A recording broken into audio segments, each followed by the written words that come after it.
No, I'm not. Hello, welcome back to my channel. My name is Joanne. I'm a law student in Australia. Hope you are doing well. I've just come back from some caroling, so my voice is a little bit raspy. Yes, I've been singing carols. So Katie has put on her Facebook, on the Instagram page about she was on the podcast. Father, forgive me for I follow. And this is going to, hello Renelle. So we're going to have a listen to this because this is really interesting because somebody stated that Katie says that her lawyer told her not to settle because she needed to ensure that Robert can't sue anybody else, which is a load of codswallop in my opinion, because I've never known a lawyer to actually say, hey, spend all your money in it. For most, that essentially the lawyers are responsible to ensure justice is upheld and that the court's time's not wasted and that they're not essentially wasting their clients' resources or money. And often, generally, the longer a case is set to go, the more likely lawyers like settle. Because if fees are exploding, I mean, if you spend $1 million on fees, but you're only going to be entitled to $500,000 compensation, you're still out of pocket. So as the fees start to hike up, they talk about settlement.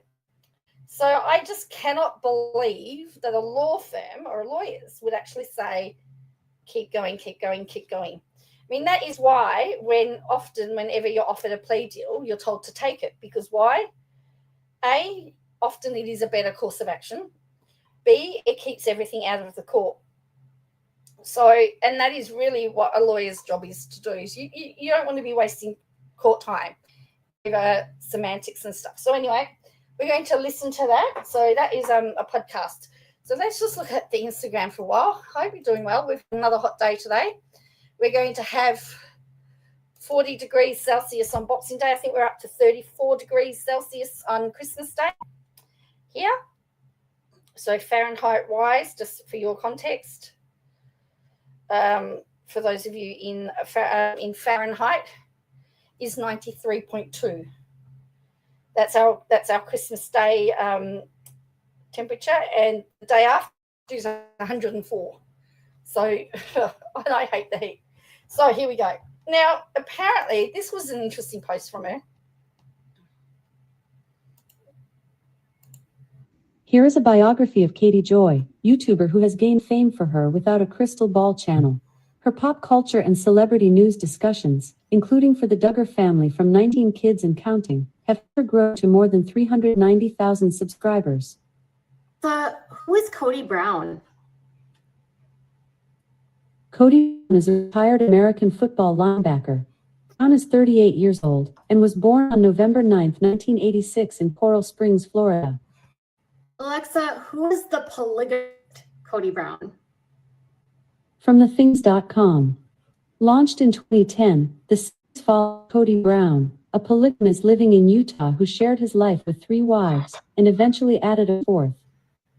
Alexa, who is the YouTuber Katie Joy? Hello, Laura. How are you? So anyway, apparently she has got Alexa, apparently. A gift for the holiday was to buy an Amazon Echo.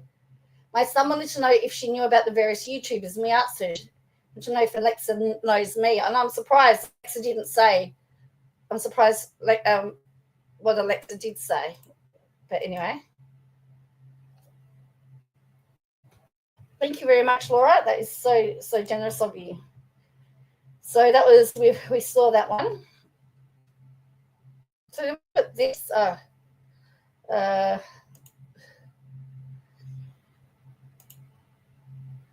So she's got Cody Brown.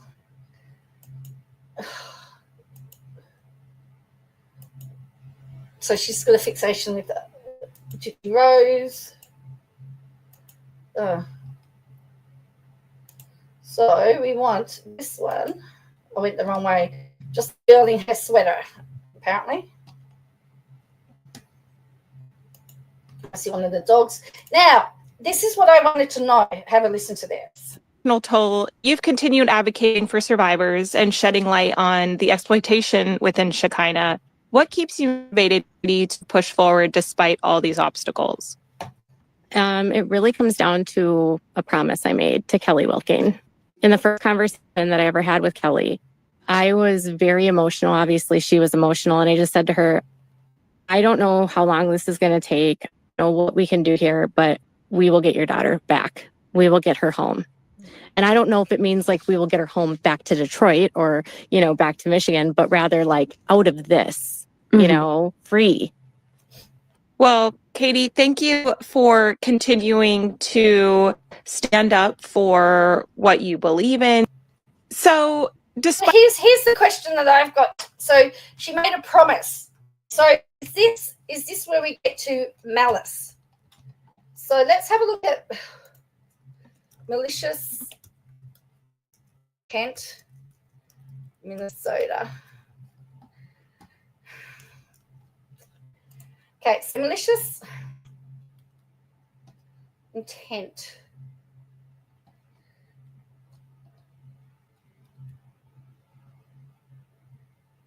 Hello, without a lawyer.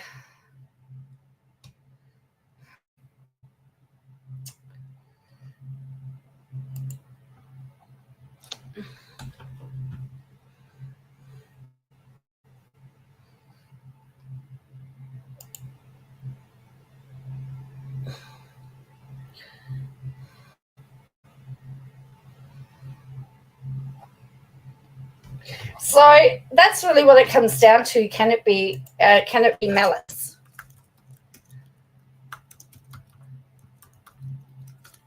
Can we deem it as malice? If you've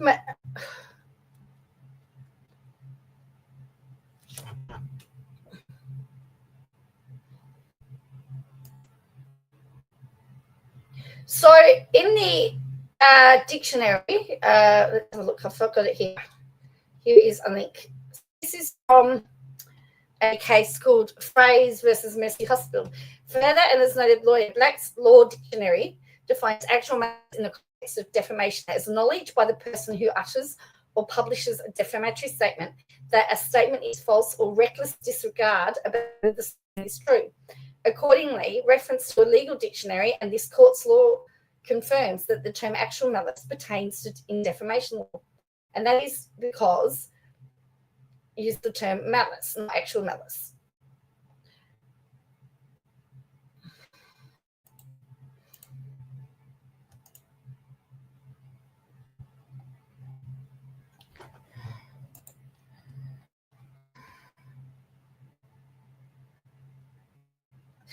So, did she knowingly spread untruths?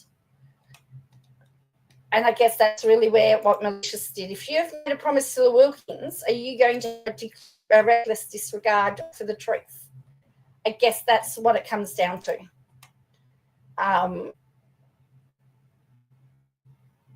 Well, that's what I want to know now. And that's where I'm saying is that's obviously where the malice has to come in, because you cannot make a promise like that. How can you make a promise like that?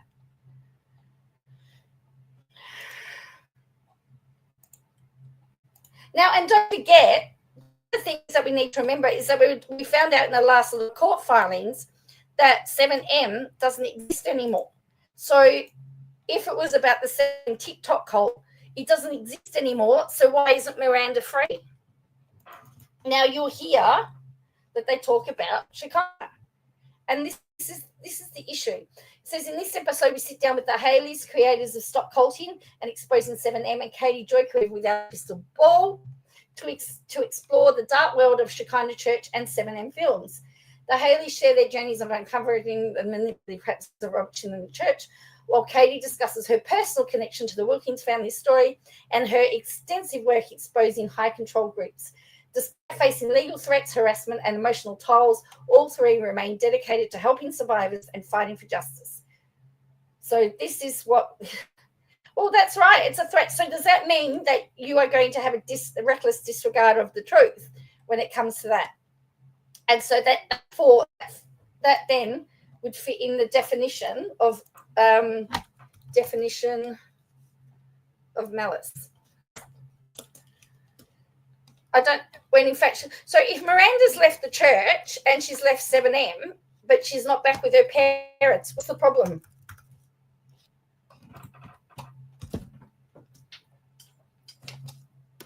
Is it any different to Katie wanting nothing to do with her own family? Don't forget, Katie doesn't have anything to do with her own family. So, you know, who is she to judge whether anyone should be able to see their family, like talk about their families? Anyway, it's just, I'm finding it very, very, very bizarre. How bizarre.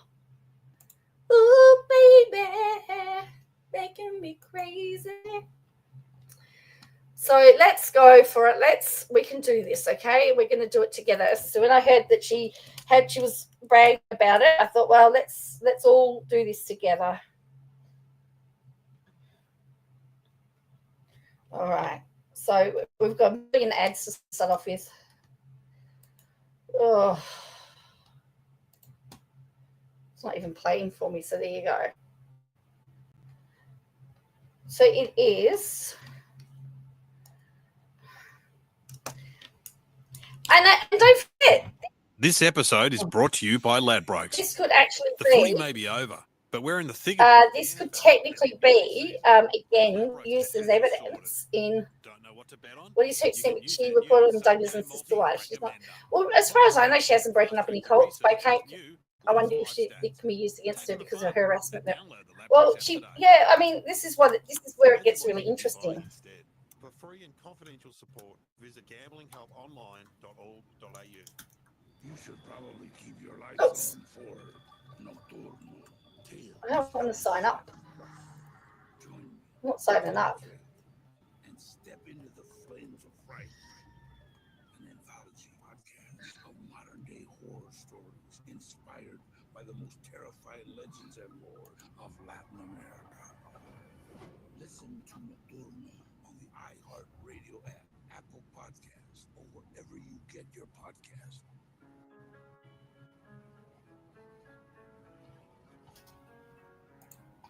So there we go. He thinks that he has the upper hand, and he has never met or been confronted with the collective group of us now saying, Robert, you're not going to win.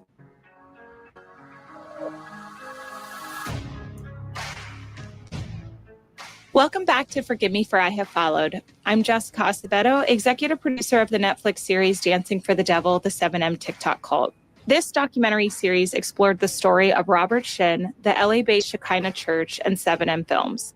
Shin founded Shekinah Church over 2 decades ago before establishing 7M Films and is named in a civil lawsuit alleging abuse and cult-like behavior. And I'm Kalia Gray, former member of Shekinah Church and 7M Films. In this episode, we sit down with some of the social media accounts responsible for reporting on Shekinah and 7M and ultimately keeping the story alive. We will chat with the Haleys, creators of Stop Culting and Exposing 7M, and Katie Joy, creator of Without a Crystal Ball, to explore the dark world of Shekinah Church and 7M. The Haleys share their journey on uncovering the manipulative practices of Robert Shin and his church, while Katie discusses her personal connection to the Wilkins family story and the extensive work exposing high-controlled groups like NXIVM. Despite facing legal threats... What? Sorry. What was her work in NXIVM? What work did she do in NXIVM? Exposing NXIVM? Can anyone tell me?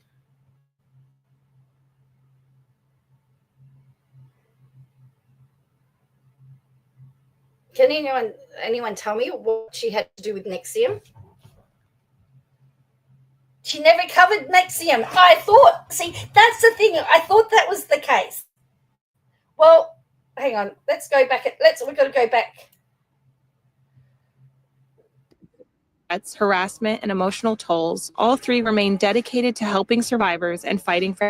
Former member of Shekinah Church and 7M Films. In this episode, we sit down with some of the social media accounts responsible for reporting on Shekinah and 7M and ultimately keeping the story alive. We will chat with the Haleys, creators of Stop Culting and Exposing 7M, and Katie Joy, creator of Without a Crystal Ball, to explore the dark world of Shekinah Church and 7M. The Haleys share their journey on uncovering the manipulative practices of Robert Shin and his church, while Katie discusses her personal connection to the Wilkins family story and the extensive work exposing high-controlled groups like NXIVM. Despite facing legal... Right, so now she's claiming that she's helped expose NXIVM. Okay. Legal threats, harassment, and emotional tolls, all three remain dedicated to helping survivors and fighting for justice. Like Scientology, an actual cult with people with more money than KJ has ever seen. She only picks on the 8 people, not the big ones. Well, and don't forget, she kind of wasn't that big. It's only because she made air. So I'm wondering whether this podcast is going to come back to bite her. I just wonder. Anyway.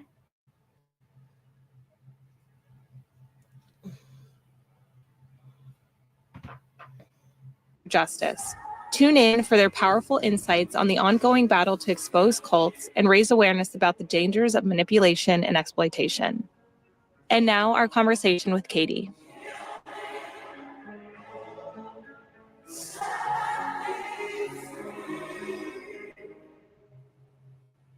Katie's been covering high-controlled groups like NXIVM and the Duggar family for years. In this podcast, you may have heard her name a few times. Katie Joy is creator of Without a Crystal Ball, and we're super excited to have her. Katie, thank you for joining us today.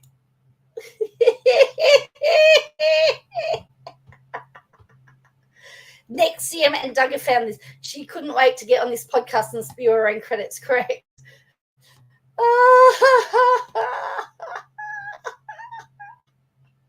All right, so here we go. Thanks for having me. So what initially drew you to focus on Shekinah Church, and how did you first hear about this story? This story was definitely not on my radar. I didn't even know this church existed. And it wasn't until I got a message in one of my DMs on Instagram that one of my followers, who was a fan of the Wilkins sisters page, had let me know about a live stream that Melanie had done. And she said, here's the link. Just watch this. I know you've covered all these other cults. There's something going on here, and I think they need your investigative skills. So I took a look, and I was heartbroken. She was heartbroken. Okay. When I saw them crying and listening to what they were saying about losing access to Miranda and just the overwhelming detail, like what was going on with all of these dancers. And it struck me because it was like, wait a minute, you're telling me there's this whole thing happening behind these videos that are dancing, that are like viral. And so I was compelled to reach out because knowing a little bit more about them, knowing they're from Michigan and sort of that like Midwestern tie, as I'm from Minnesota, that fear they have of like, you know, they sent their daughter out to the big city to follow her dream. And it's like every parent's worst nightmare that a child would get like preyed upon. So she's saying that she had a Midwestern connection. Really? Oh dear. I have to say, I thought the whole video that they did was, I thought they were on. And so I access to Miranda. Yes, I know.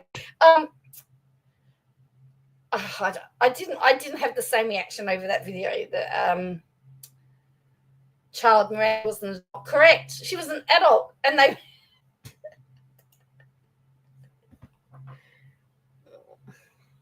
So I reached out to them and I was like, we need to do some digging.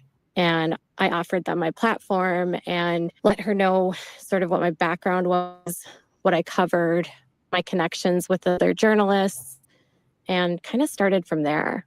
It was like peeling an onion one layer at a time, because the initial story that I thought it was kept evolving and changing. And it felt like it was an endless rabbit hole of just traumatic, horrific stories. Katie. Okay.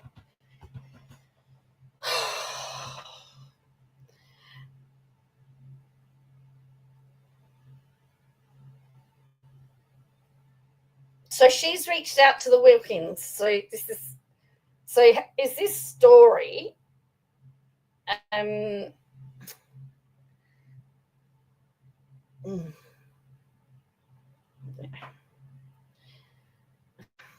not peeling an onion, yeah, KJ is enough. KJ is enough to make you cry.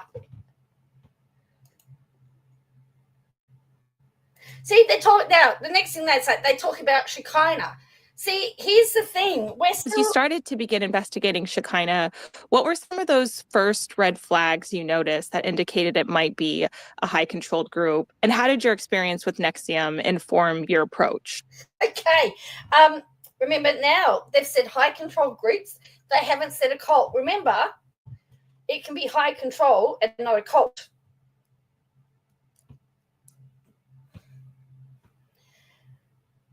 Because dance groups and elite sports is generally high control. But does that make it a cult?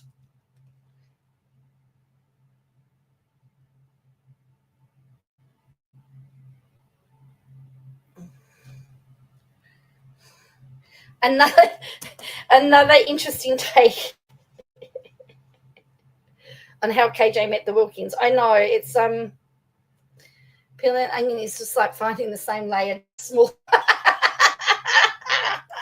Yes.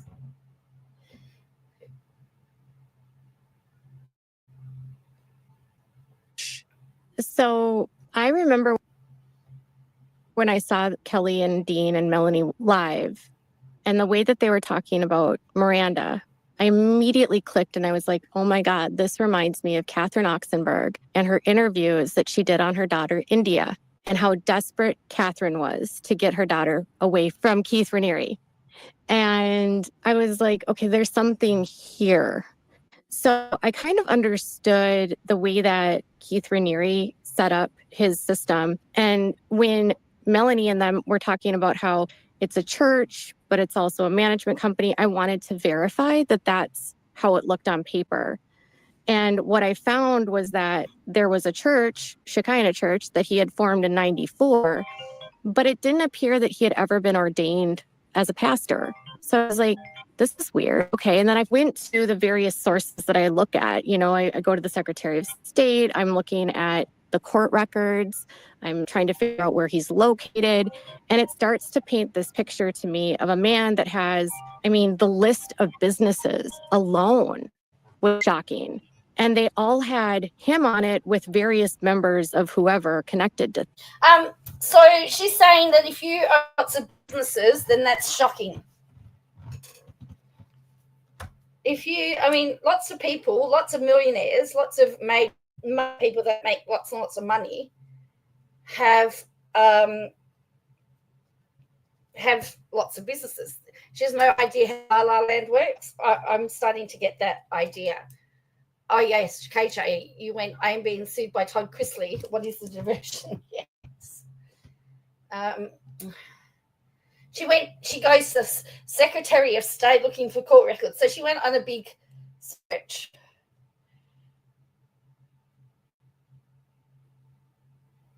As I said, just because you own lots of businesses doesn't mean that you're dodgy.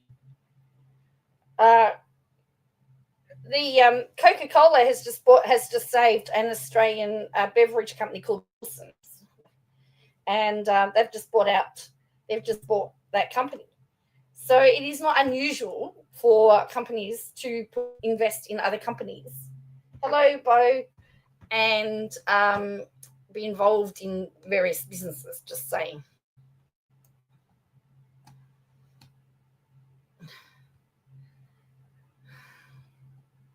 Things, you know, like on Shekinah, it was, I think, he and Daniel Joseph and Hannah, I think. But then on 7M, it was like Hannah and Shirley. And then he has all these other businesses that have been voluntarily dissolved or revoked. And I was like, revoked? Interesting. What could have caused that? Yeah. So the revocations that I found in the addresses of the various businesses, how I started researching the court records, which was like a whole other thing. And when I got to Orange County and I found the lawsuit that Lydia Chung filed in 2009, that is when I hit pay dirt. And I was like, this is it. This sounds exactly like what the Wilkins are accusing him of. Yeah, but he wasn't. He was found. There was no case to answer in that one. If I remember right, it was about 2 days from the time the video was put out till KJ started accusing them as a court records that were sealed. Yes, there were some court records, weren't there?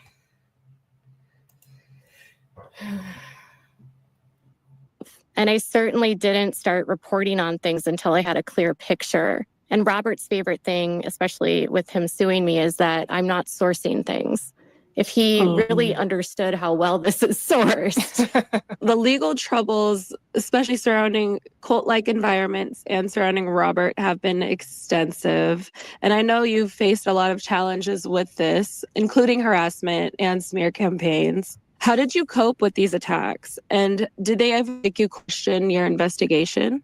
I always feel like, and it's my opinion, that if you're going to cover cults and high control groups, or if you start discussing someone's faith system, there's going to be a reaction. But what Robert unleashed was I've never experienced. The amount of harassment I've done. What? Hang on a minute. She's now saying that what Robert unleashed on her was like any harassment she's ever. What? Seriously? On through, and particularly after the series came out, was insane. After Miranda made her video where she said that she was getting threats and her life was in danger and she was mad, why did her parents participate in the documentary? I had a SWAT call and a report to the FBI here at 4:00 in the morning. And then in the span of 3 days, we had police at my house 4 times. Oh my gosh. And we still don't know who was doing these threats. And the threats were like not even true. It was like Katie's husband is holding a gun to her head, or Katie's going to hurt her child. Someone even filed a false report to CPS in my attorney's name. They filed reports with the city. So yes, Robert unleashed the same thing that happened in 2020. Oh, well, that's what she's saying. This is the issue. Miranda's video came out after KJ doxed her. Yeah. So apparently everything that she had done prior to was nothing. But yeah. So it was really Robert Shin all the time through all these years. Anyway.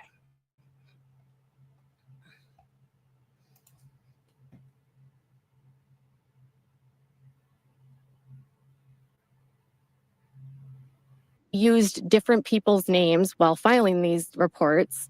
I had to have a meeting with the FBI. I met with local law enforcement. They still could not to this day figure out who's doing this. And at the same time, I'm receiving emails that are like, if you don't stop talking about Robert Shin, we're going to keep doing this to you. I am so sorry. That is so difficult. It's awful, Katie. I'm so sorry. You've been through a whole lot in this process. And so I just need to say thank you because it's not been easy. And I know that you've been dealing with this legal battle for now 2 years. Almost 3. And we've seen people settle, rightfully whatever works best for you, but you refuse to back down, Katie. You are a tough cookie over there. You go, Katie. You know, when he his last suit against me, and I'll say that hearing him say in the documentary, we're going to silence every single critic, that's what he's doing. That's all he's doing here. You know, I've had other lawsuits where we've settled and it's as simple as like, all right, I'll take my stuff down, even if it was true. We had done a couple settlings and my attorneys just like looked at me and they said, if you keep settling, it's just going to provoke more people to sue you because they're going to think if you keep settling, all we have to do is file a lawsuit and she'll take down the content and we'll move on. They said, if you don't settle, you will not get as many lawsuits because it'll show people that this isn't going to be an easy fight. Right. I still find it hard to believe that that would be the advice of a lawyer to say, don't settle.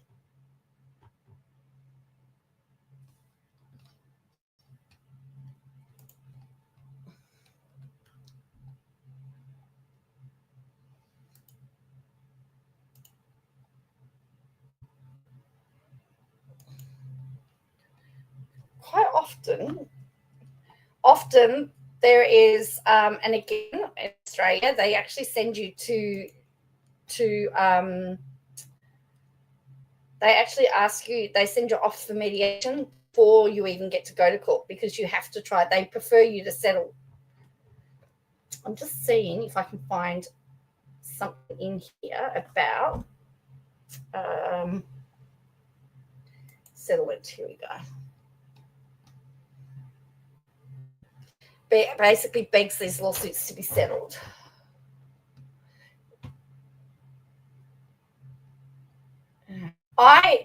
It's in the interest of justice that they settle. They don't want to be involved in people's petty claims.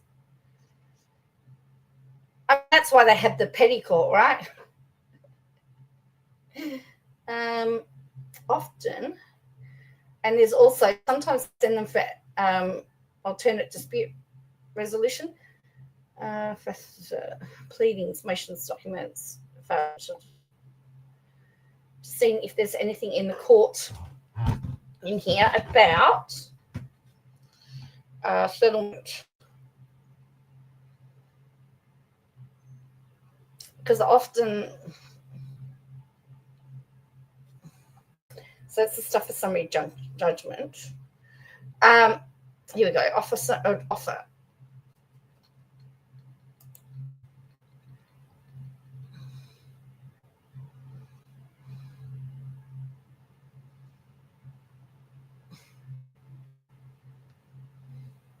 So any day, any time,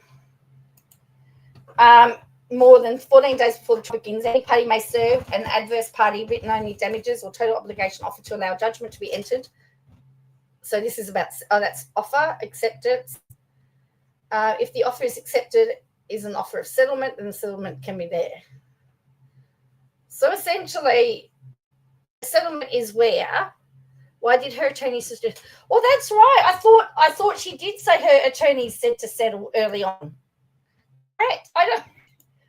She's her own worst enemy, isn't she? To be honest. Well,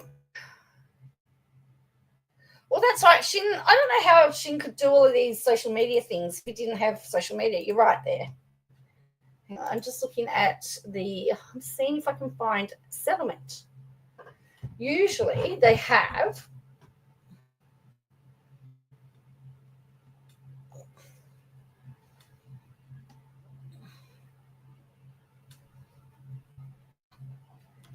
and they generally have some rules for lawyers and practice rules. And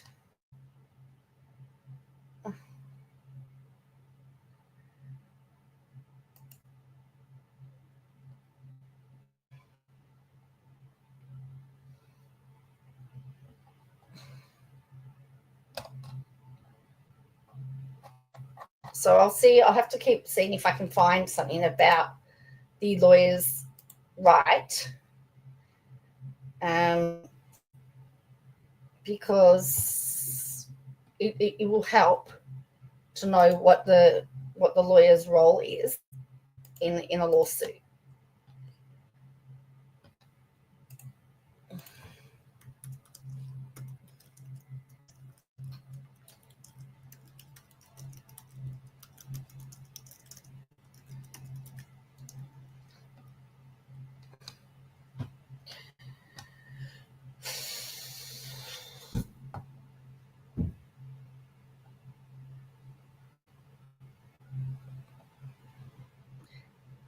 So essentially, settlement often also means that it saves on attorney fees and other legal fees. So this is from Find Law, this right here. Okay. So it's called alternative dispute resolution or arbitration mediation. The trial is long, expensive. Most people do not file a suit simply for the thrill of the courtroom experience. Instead, people file suit because they feel someone has wronged them and the court finds a suitable solution. Settling a case may offer a way to avoid the expensive trial while getting some sort of compensation for the wrong. The advantages are faster resolution, reduce cost, control over the outcome, avoidance of fault. That's the best thing about settling, is that you can often get avoidance of fault. Enhanced confidentiality. A settlement is actually confidential. Now, disadvantages: a lack of accountability, potential for less compensation, restriction on further action, and lack of legal precedent. So what happens is they exchange information, the case gets assessed, they make an offer, there's a counter offer, they go backwards and forth, and then they do an agreement. And that is all done outside of the court's time and does not waste the court's time for a judge. You want to know why our courts don't have time to deal with the criminals? Because they're dealing with these stupid civil cases.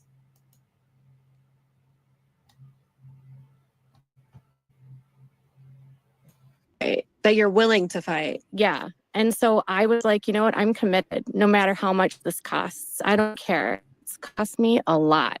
And every time I write out a check, I'm like, Robert, you're not going to win. I don't care. I don't care. If you think you're going to bankrupt me, you're not going to bankrupt me. I'm going to be fine. I'll just work extra hard. But you're not even getting a dent in this, Robert. And he thinks that he has the upper hand, and he has never met or been confronted with the collective group of us now saying, you're not going to win. Right. And being on the receiving end of the lawsuit, I can wholeheartedly understand like how he weaponizes things against people, how he makes people second guess themselves. He tries to hurt you where he thinks it can hurt, you know? And leading up to the release of the documentary, his narrative was starting to win, right? Like people had kind of forgotten. They're like, oh, Miranda's fine. Look, she's dancing. Everything's good. Oh, those other people left. We haven't, you know, you're dumb, Katie. Well, that's right. But now she put in her court reply, she's not extra rich. And if Robert continues this, he's going to end her career. Yes, she did put that in a court document. She's going to work extra hard on TikToks with that lawyer. Well, again, she's inconsistent with her stories.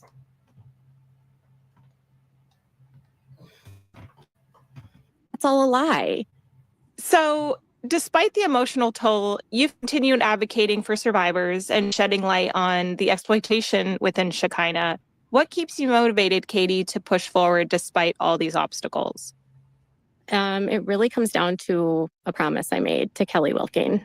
In the first conversation that I ever had with Kelly, I was very emotional. Obviously, she was emotional. And I just said to her, I don't know how long this is going to take. I don't know what we can do here, but we will get your daughter back. We will get her home. And I don't know if it means like we get her home. Miranda's an adult. She's a married woman. If she doesn't want to come home, she's not going to have to come home. Like, why would you make a promise like that? You can't make a promise like that about a married woman.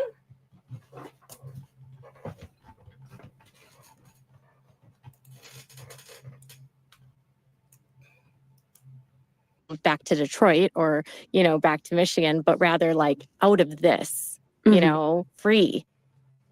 Well, Katie, thank you for continuing to stand up for what you believe in, for diving deep and doing these paper trail investigations and standing your ground. I know it's not easy, but we do appreciate you taking the time to talk with us today. And well, that's right. There's no mention about James, is there? The fact that it's all about Miranda, but there's another person in the picture here. For continuing to speak out. Thank you both for having me on here. And I just want to say that, like, maybe it's my own naivete, right? That Midwestern naivete. Naivete? Naivete? What on is that? Naivety. I mean, we call it. Like I said, I wasn't expecting this, but maybe that also makes me fearless in a way because I don't care. And like, you can say whatever you want, but like, I'm just, you know, Katie, and I'm a mom and I have a job and this is what I do, and don't hurt people. And if I could say to any of the people that have come out and gone through this, especially Kalia, to you, like, there's no shame at all. We often, way too often, shame the victims of these high control groups. even heard Kevin say that, like he felt almost ashamed. And it's like, Mhm.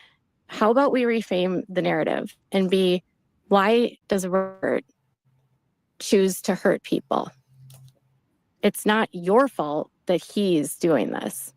You guys were hungry for like spirituality, hungry for work. And he made a lot of promises.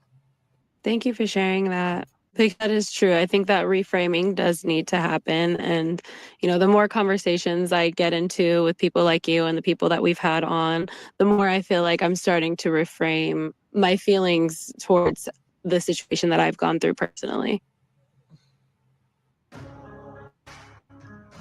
So I don't know whether you want to listen to the rest. This is Haley. She apparently grew up Mormon, apparently here.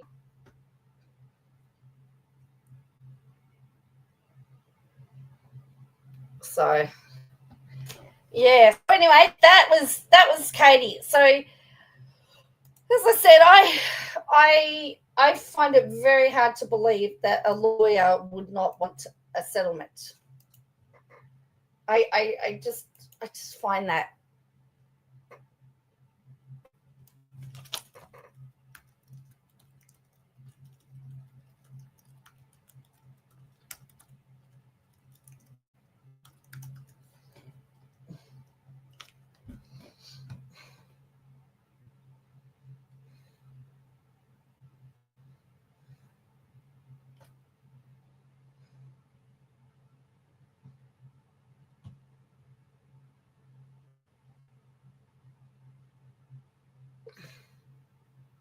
So that's what I have a lot of issues with.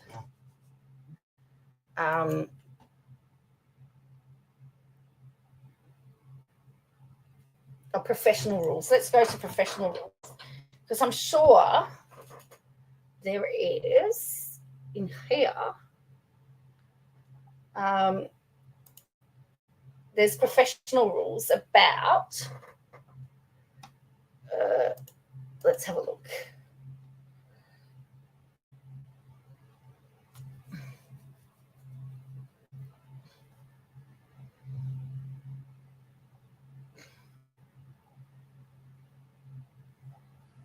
I just want to see if we've got something in here about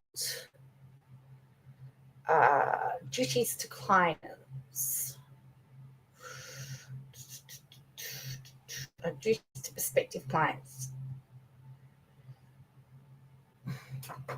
Nope.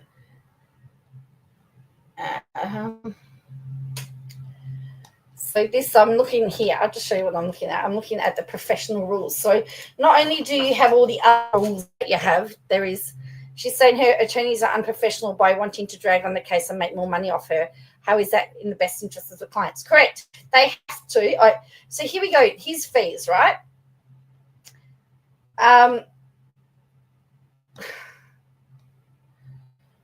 So this is all about fees, how they can charge, and that they are required to charge fees that are reasonable.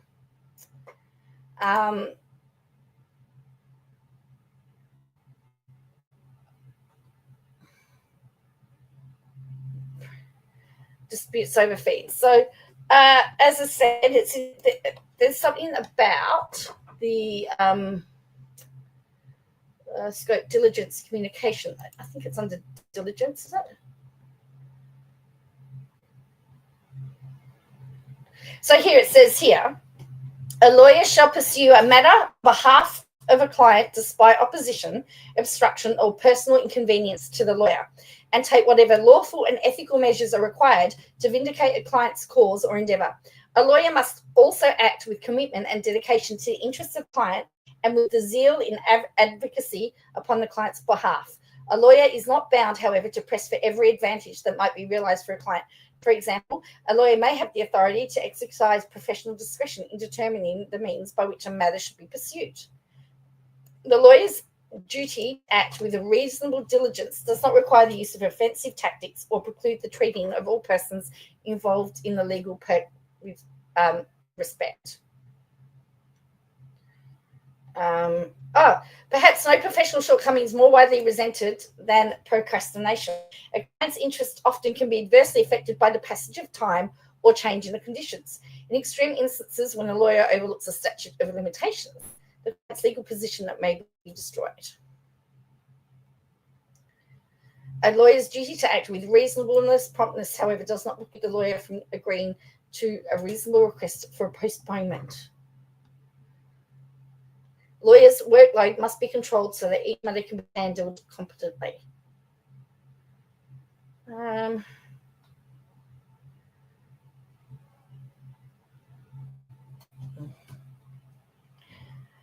Yes, so that's that. Diligence, communication, confidentiality.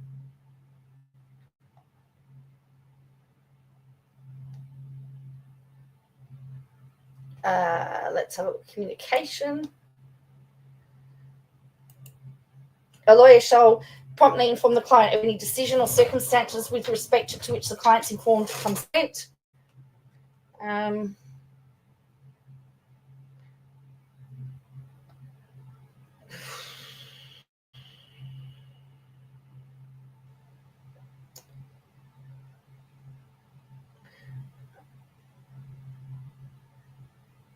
So it talks about there sometimes in a trial that they have to make decisions without consulting the client sometimes. They've got to explain the matter.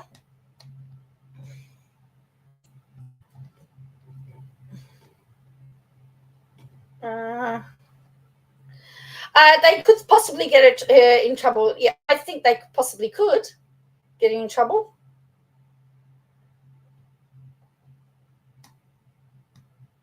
So this tells you about law firms and stuff, who, responsibility, transactions with persons other than clients, maintaining integrity. Oh, here we go. Oh, yeah, maintaining the integrity. So there is all these, there's these professional code of conduct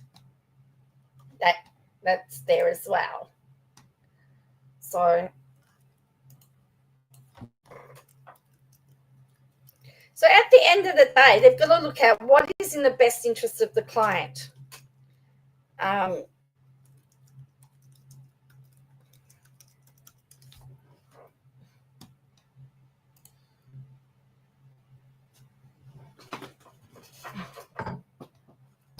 So this is from the Minnesota court. Going to court is not always the best way to solve legal dispute because it can be costly. Other ways to solve legal problems are called alternate dispute resolution. So why settle out of court?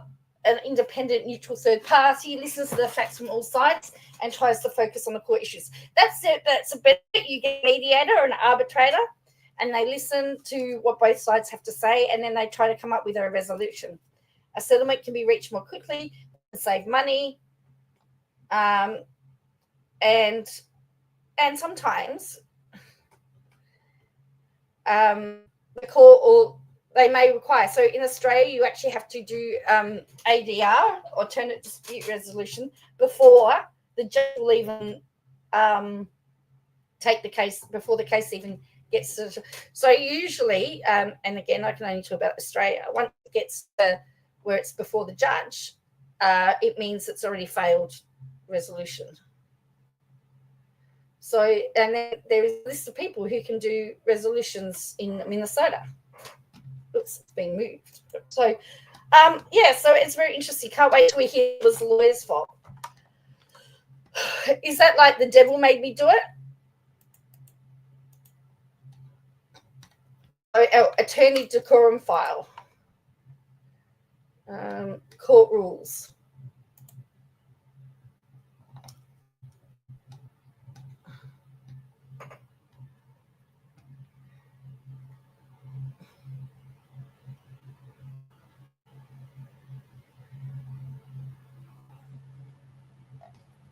So,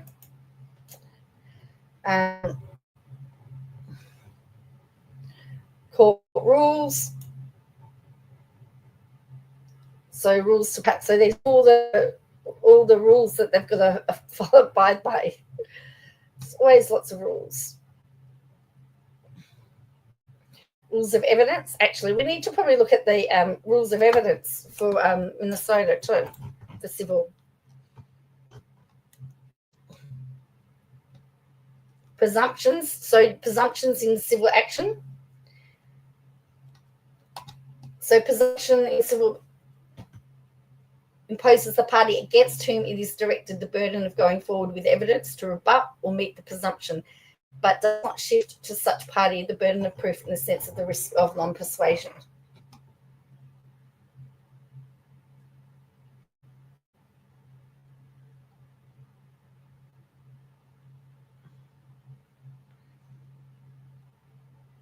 Relevant evidence means evidence that having more tendency to make the existence of any fact that is of consequence to determination of action more probable or less probable than it would have been without the evidence.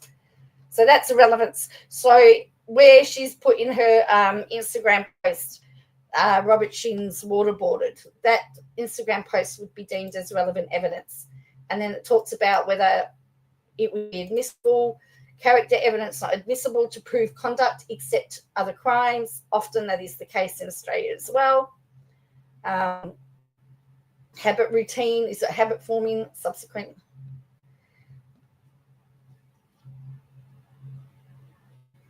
Hello, Audrey. So, yeah, there is a whole pile of rules here. Appendix of forms. So these are all the forms that you need. These are the templates for all the forms, the summons. Here's the civil index. Oh, of course that doesn't work. So this must be criminal, is it?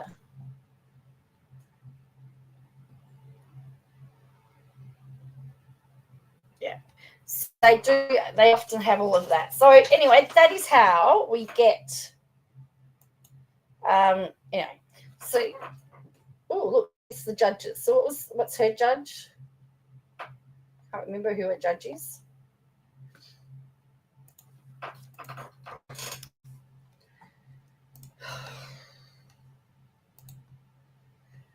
General rules. There is an order against frivolous motions.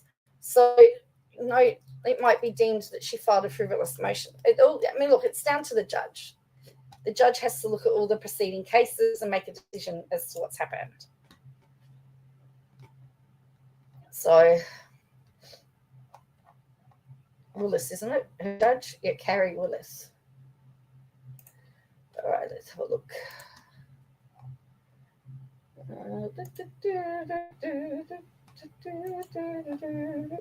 So Chief Justice is the most experienced and is in charge of everybody, essentially. So this is her.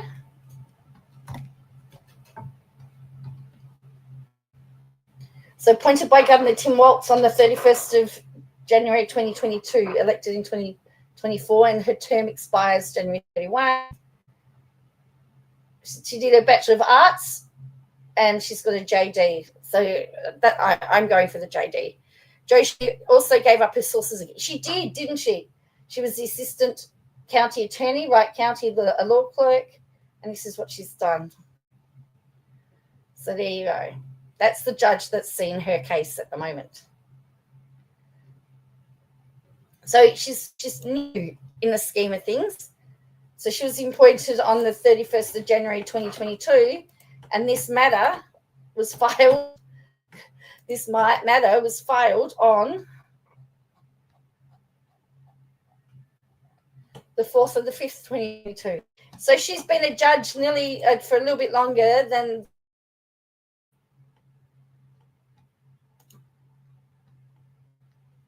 She did give up her. Yeah, she said that she gave up her sources. They could all be subpoenaed. That was one of your. I was shocked at how that went. It's plenty scary about their play. So I didn't.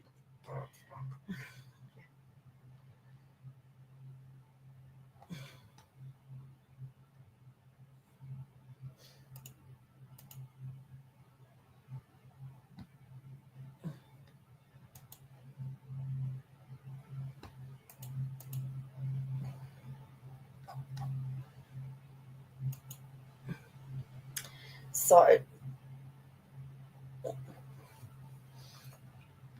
yeah. So I'm not going to listen to the rest of that podcast. I just think,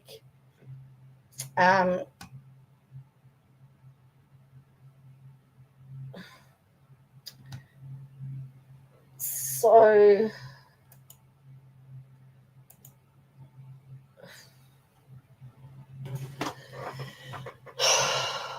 So,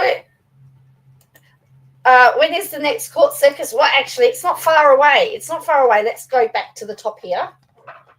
And I'm on holidays, so I'm here for it. The 6th of the 1st, the 6th of January, 9 o'clock. We reckon we're going to see some spiraling. Hey, what do you think?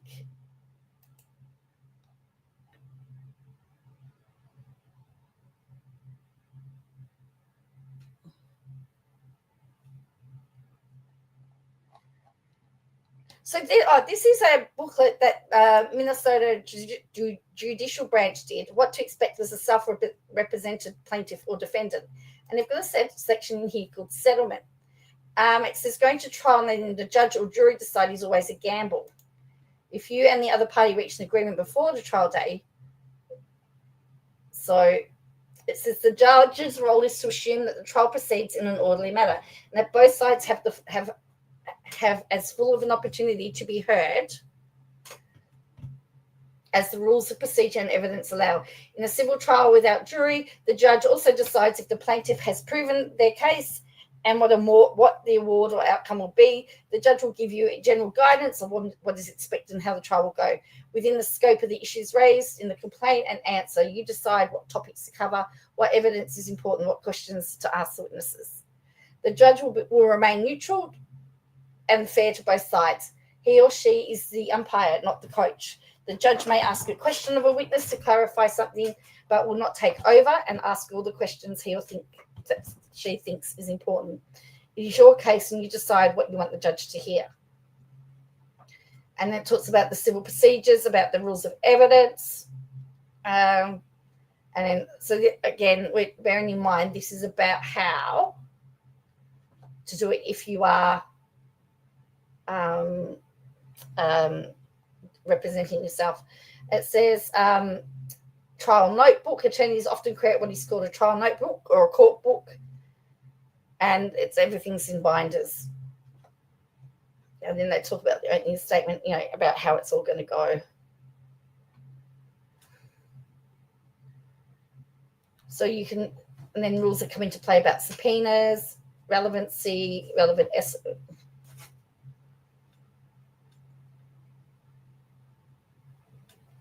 Oh, yes. I would love to be there. I'd love to be there. Hearsay is not admissible except provided by these rules and other rules. So a statement is not hearsay if prior statement by witness. So this is where we're going to get interesting, because hearsay is a statement other than one made by the declarant while testifying at the trial or hearing, offered in evidence to prove the truth or matter asserted. A lot of the stuff that KJ has is hearsay. That's a lot of her evidence.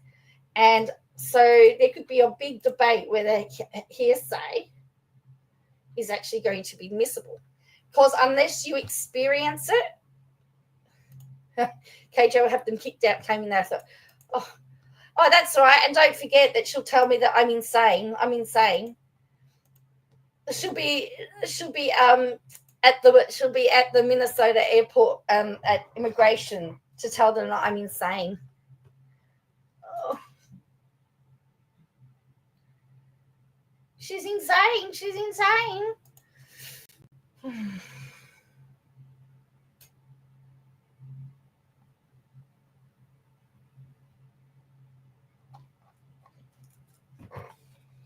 So if Shekinah Church has 8 people or whatever, and 7M no longer exists, then where's the threat anymore?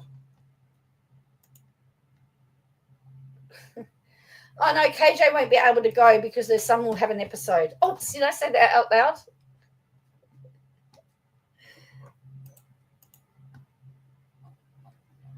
And of course, that will also slow down the court, because if they have to ring her every time that they want to scratch themselves, that's going to slow everything down as well.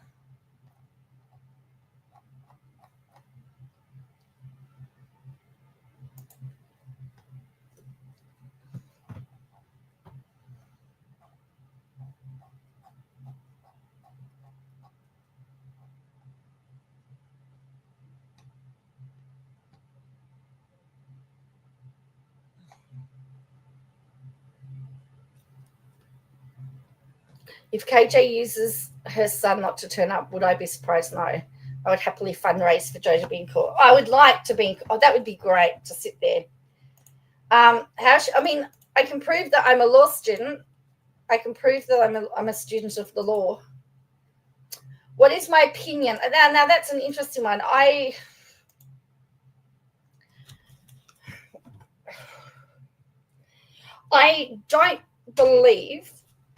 don't believe that. I believe it will proceed to trial, or it will proceed to alternate dispute resolution or mediation. I don't believe that Katie has actually put forward an argument solid enough to say that she's got no case to answer. She essentially admitted that she may have said some things that weren't entirely true. That's defamation. Is everything that she said truthful? And that's the thing. She only one statement has to be incorrect for her to be found liable. So can she sit there and say that every single statement? And she even admitted, remember, admitted to the fact that she did not, because she couldn't find a marriage certificate, she doubted whether or not the Derricks were married.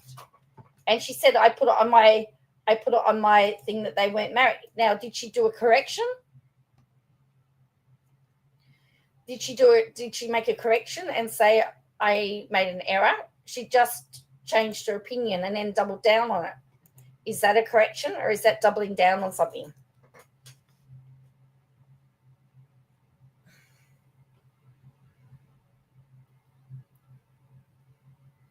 I would be surprised if I will be very surprised if she gets it. And even the way that it was sourced out and put together. I mean, her defense is, well, everyone else reported on it, so everyone else should be sued. That's not a defense.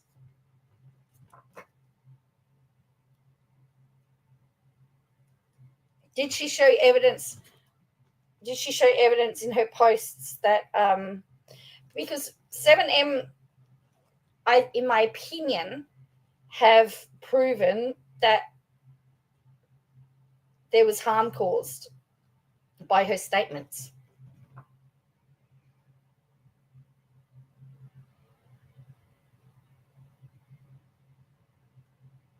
And she's admitted that her Instagram wasn't monetized, allegedly, at the start of the 7M case, but now is monetized after this or during. Is that enough to show that a financial advantage?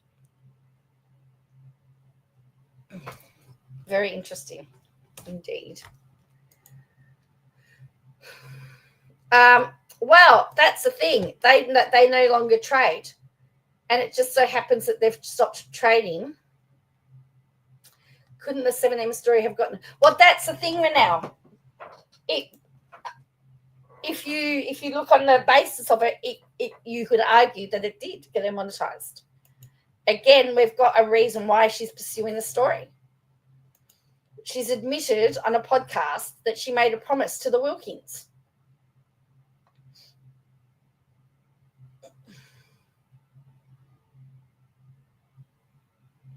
So, yes, so 7M said in their court documents that the management company ceases to exist, that it's closed down due to the harassment that they received. So they've said they've received a lot of harassment from this. And people not wanting to work with them. So, somebody's responsible.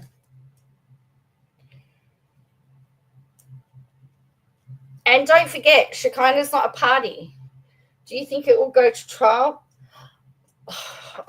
As much as I would say I would like it to go to trial, I think it would be stupid to go to trial. I still think settlement's the best option. I would be pushing for settlement. If that means she can't talk about it anymore. Oh, yeah, KJ didn't expect that to come along, 7M closing. So here's the other thing. Now that 7M's closed, why are they still on about it? Didn't they get what they wanted?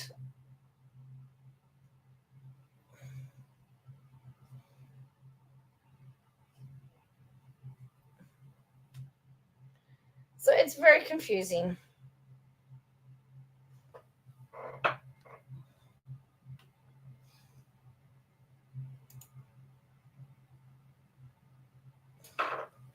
Well, it needs, but as I said, and the good thing about settlements is that it is confidential.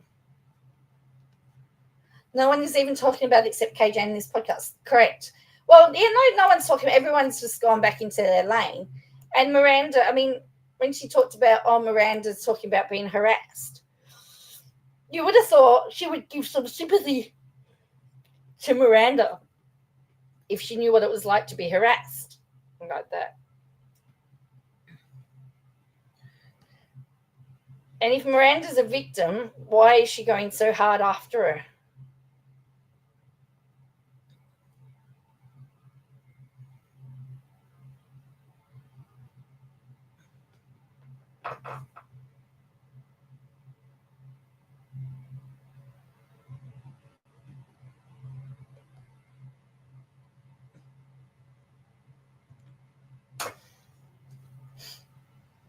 Yeah. So anyway, that's my thing. I would still like to see a settlement with Miranda. KJ. I would never let a good setup go to waste. Well, here's the thing. Now, what if KJ's parents came out and said that they wanted a relationship with, like, let's just say KJ's parents do a live stream about how their daughter, they don't talk to their daughter and they want their daughter back. And someone talks about the fact that, they're in the cult of Odin or something, How would she feel with that? She would turn around and say, well, I'm an adult. I can do whatever I like. So why is it okay for her to not have anything to do with her parents, but yet Miranda has to speak to her own parents?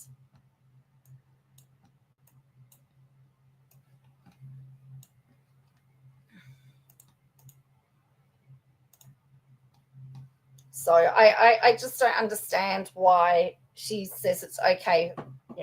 What's good for the goose? What's good for the golden goose is good for the gander. She's the golden goose, remember?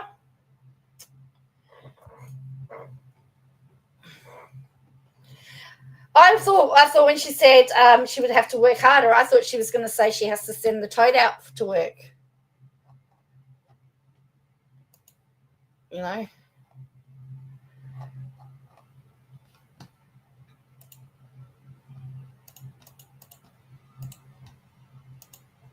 Yeah, if we can't.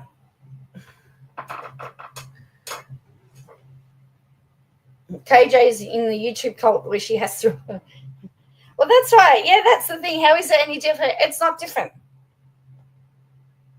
And we got the impression, I think a lot of us have agreed, that we felt that there was some toxicity between the relationship between the Wilkins and Miranda. And Miranda has seen her parents. She has gone to things.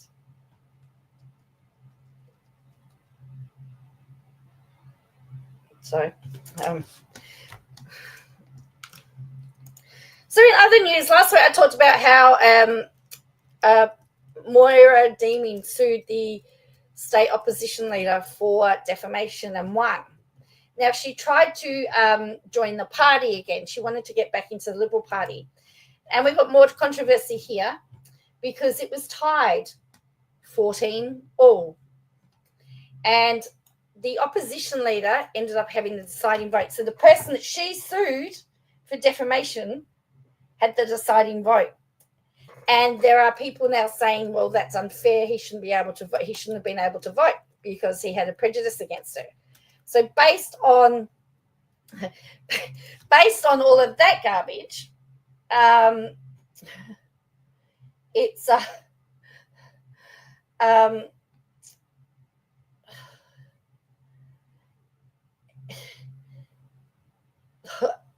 based on that, this case is far from over.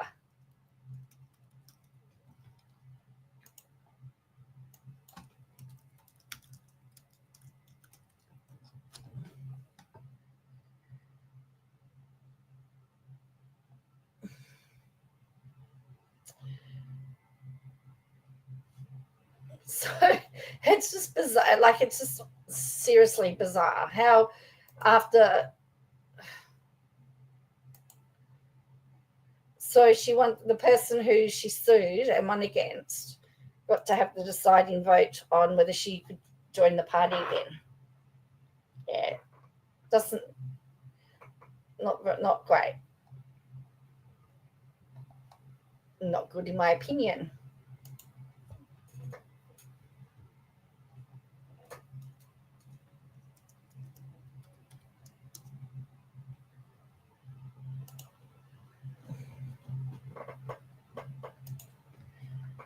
So this was it. And then I'm going to go. I won't be on for long. I've got lots to do. We're still. Oh, anyway. So they voted. So she was not admitted to party. The vote called on a motion calling for Miss Deeming to be reinstated was deadlocked at 14-14, which leader John Pacino said fell short of the 16 votes required. Now there's a big rift. I had proposed and did use the casting vote as leader to vote the motion down. They should have been seen as a problem way before voting Sunday. Right, short order. Usually you don't go into these votes, these ballots, unless you have the numbers, right? But it turns out the constitutional requirement applies in any event that the absolute majority of 16 is required, so that overrules. So she still vows in the statement to the media following the vote. She said she was deeply disappointed by the decision and accused John Pacino of bringing his own personal feelings to bear during the vote. When the outcome of 14-14, he used his casting vote to prevent my readmission, therefore effectively voting twice. This is despite his words last week and despite him having a significant personal conflict of interest in the outcome today. She said she remained a proud Liberal member and vowed to return to the party room before delivering a party shot at the opposition leader. I will get the apology that's owed to me, and it is only a matter of time before I return to the party room. So there we go. I personally don't think we have resolved it by having a close vote. Internally, we have more work to do. Well, yes, have a good Christmas yourself, Peter. Hope that you have a good one. I'll be around. I'll be around bits and do some bits around the bit. Now, because once she'd won and she talked about going back to the party, there was talk that she was going to go for his leadership. So that's where she's saying about his personal feelings came in. By him voting her down keeps her out of the party and therefore keeping his leadership. Oh, it's such a mess. It's such a mess. Anyway, I want to thank you for watching. So yes, I'm going to end the stream there. We heard Katie, and I don't know whether her lawyers have got something to answer for, but I find it very, very interesting that lawyers are telling a client not to settle. It goes against everything that I've learned in my studies. And yes, I know I'm only a student, but we're always told to settle where possible. You think about if you're having an argument and fight about with somebody, to have a third person mediate and get your views across often is a better outcome than punching each other's lights out. Hey, right? So really, they're trying to avoid that. Yes, Merry Christmas to everyone. We'll have, as I said, it's going to be hot here, so which I'm not happy about. I don't like the heat, to be honest. I hate it with a passion.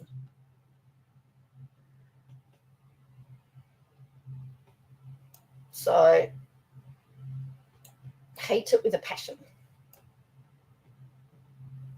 Yeah. So so I'll be on just before, I reckon I'll be on next week just before Christmas.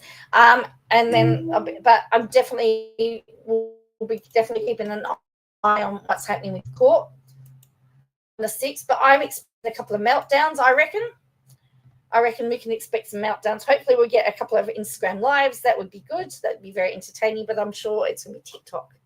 But anyway, so I want to wish you Merry Christmas. It's all hot. It's hot here all the time. Yeah, well, I'm not used to it, Peter. I'm not used to it. I hate it. So, yeah. So I hope you all have safe holidays. And, yeah, I'll see you hopefully next week or later in the week. But no, it's Friday, isn't it? Hopefully I'll see you before Christmas. It's going to be a real Aussie Christmas barbecues, T-shirts, songs. Yes. Songs of footwear, by the way, for those of you that don't know. I'm still having the roast meat and the veggies, but I'm doing some other, I've got salads as well. So, and not only are we having Christmas pudding, but you've got to have the pavlova. So, and then it's Boxing Day, which is very important as well.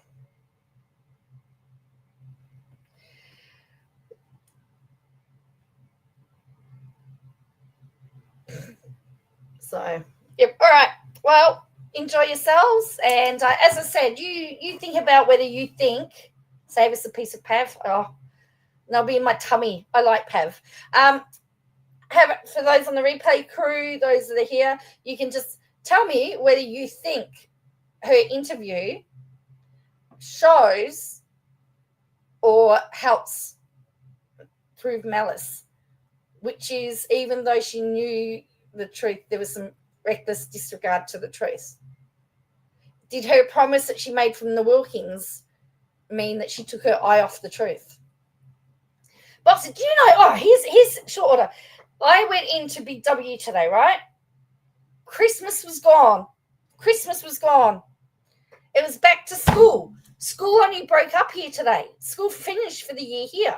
There's 6 weeks holiday, but yet they've got back to school. Walked into Coles. Coles have stopped playing Christmas music. They've gone back to their normal programming. I was not very happy. I said, as a person that works in the school, having back to school before school even has finished is very traumatizing.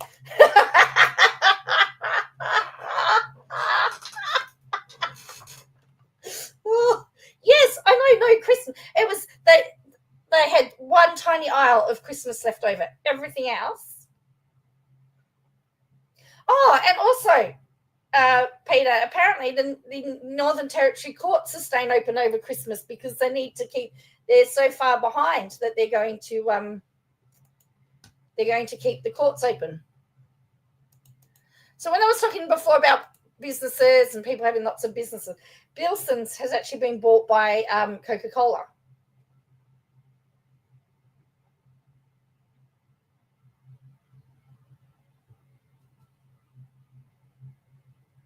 So the owners, the company said they were thrilled to have entered into agreement to see the Bilson's brand and alcoholic line to Coca-Cola. This will allow us to dedicate to ourselves what we love the most, the cordial range. So they're going to keep the cordial range, but the alcoholic range is going to be owned by Coca-Cola, which is interesting. Yeah. So it says it here, Northern Territory courts to stay open. And apparently Perth, so that's where Cactus Bill lives. Perth tipped to hit 41 degrees for parts of WA. So they're going to have a cooler than average Christmas, we're going to have a hotter average than Christmas. So one of the towns in the Pilbara or up is going to be 47.5 degrees. And, yeah. I bet they're doing it because, well, see, that's the thing. They're going to be paid extra over the holidays. So, of course, you want to stay open over Christmas, right? Yeah, not silly. Anyway, I'm going to definitely head off now. Thank you for watching, and I will catch you next time. Bye for now. Thank you again. Flying Mum Laura, for your is it a super chat? So thank you for that. That was lovely. Very appreciative. Thank you very much.